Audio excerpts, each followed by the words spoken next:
We've been talking about the enormous scale of the crisis here in Houston, and it's clear by the size of the rescue operations. The Coast Guard has deployed more than 500 service members to Texas, and more teams are on the way here. Crews have saved more than 2,000 people. So we got a rare look inside the Coast Guard's Houston area command post and saw true teamwork in action.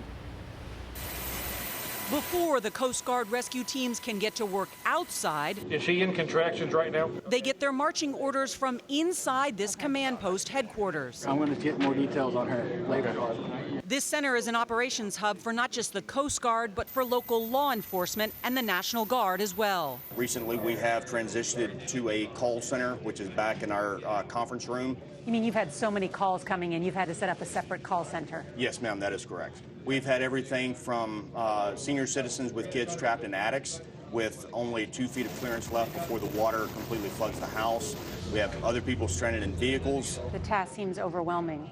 It can be at times. Yes, ma'am.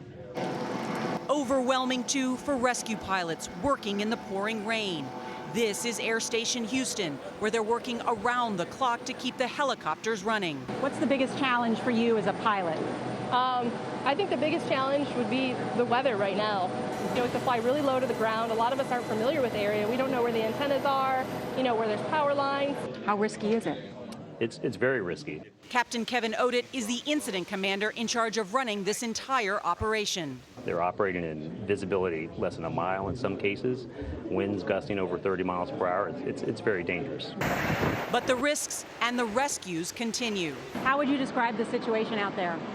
I would say there's a lot of people in trouble. Rescue swimmer Graham McGinnis and his team helped save a family of 3 on Sunday. But first, they had to get them to the only safe place to land, this highway. We had to cut through a chain link fence to get out to the highway. And in about 30 minutes, we were able to get out to the highway and get her loaded onto the helicopter. For some in the Coast Guard, this is a crisis that literally hits home. We have Coast Guard members that have been impacted by the storm as well. Some of them have been flooded out of their homes. In my home as well, my street, I had 3 feet of water in front of my house. So we're concerned not only about the public, but also about our Coast Guard members. We want to make sure that they're safe as well. Now, the Coast Guard says it has deployed a total of 20 helicopters from all over the U.S., more than 200 crew and support staff. There are also 9 shallow water rescue teams working with 8 more who are on the way. So as these rains continue and as Harvey's expected to come back and deliver some more rain, these efforts continue to save lives. But it really was remarkable to see sort of behind the scenes at the Coast Guard. I heard it from people here who've been rescued by the Coast Guard. They're just absolutely amazing people, and they are risking their lives to save lives. Gayle, Maurice? Okay, Norah, extraordinary work being done there. Thank you so much for the inside look.